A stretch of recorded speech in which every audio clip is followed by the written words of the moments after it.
For decades, travelers from the plains asked mountain dwellers a genuinely confused question. How do you set up a flat sleeping cot on those steep hills? It sounds like a joke today, but it highlights how often outsiders view this region through a lens of misunderstanding.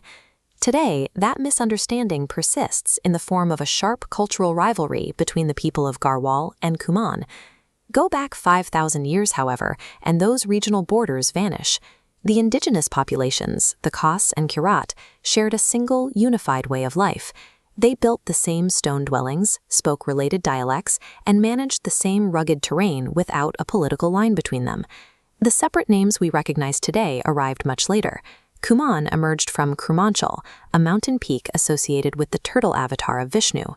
Garhwal appeared even later, around 1500 AD, when King Ajaypal consolidated 52 regional forts, or guards, under one crown.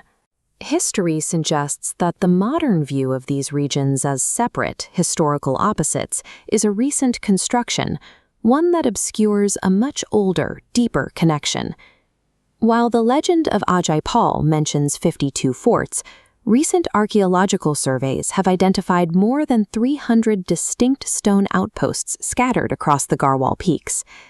Constructing even one stone outpost at these altitudes required immense effort and specialized resources.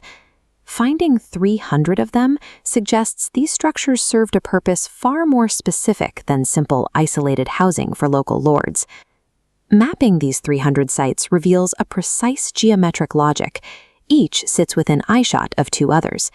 This visual chain allowed signals to leapfrog across the range, turning the mountains into a coordinated communication network that linked eastern and western valleys into a single responsive unit.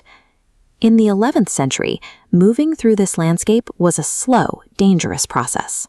Dense forests and sheer cliffside drops meant that a messenger on foot could take days to reach a neighboring valley. This geography made centralized rule nearly impossible.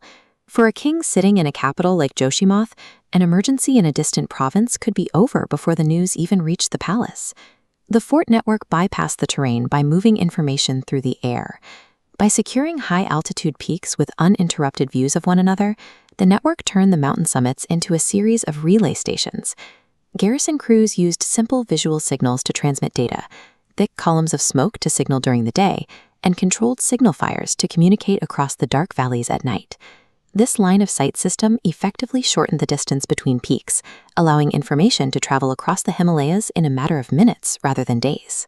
But the Himalayas are prone to sudden monsoon rains and heavy fog, which can render visual signals useless in seconds. Without a backup, a simple change in weather would isolate every fort in the chain. To maintain the connection, the inhabitants developed a secondary system using dol-daman drums. This was a standardized method of signaling, guided by the rhythms detailed in the ancient dol soccer texts. They used specific encoded beats to carry messages through the fog. The ukal beat signaled that an ascent was underway, while the godkal beat indicated movement along the riverbeds below. This drum-based code provided a redundant layer of infrastructure. It ensured that even when the forts were physically blinded by the weather, the flow of information across the range never stopped. For several centuries, this dual system of fire and sound provided the structural glue that kept the mountain populations connected and governed. That internal stability was shattered by external pressure. The Burqi invasions of the early 19th century destabilized the regional leadership, eventually forcing the local kings into decisive treaties with the British between 1815 and 1820. British administrators reorganized the territory to suit their own bureaucratic needs.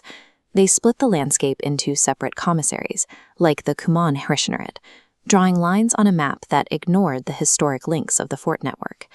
As colonial power solidified, the old outposts were abandoned. Power shifted away from the mountain peaks and into new colonial towns, where administrative buildings and churches became the new anchors of the region. The contemporary split between Garhwal and Kumaon reflects these 19th century administrative boundaries, rather than the ancient connections of the original fort chain. Despite these official borders, the underlying unity of the region remains visible. Both Garhwali and Kumaoni dialects share the same linguistic foundation, descending from the Khas Apabramsha language. The rugged geography also preserves these ancient links. Modern cultural traditions like the Nanda Devi Rajat pilgrimage still follow routes that lead through the ruins of the original network at Chandpur Gard. The mountains didn't isolate these people. Instead, they prompted the construction of an expansive 300-point chain to keep them linked. Today's regional rivalry is the modern invention. The network is the history.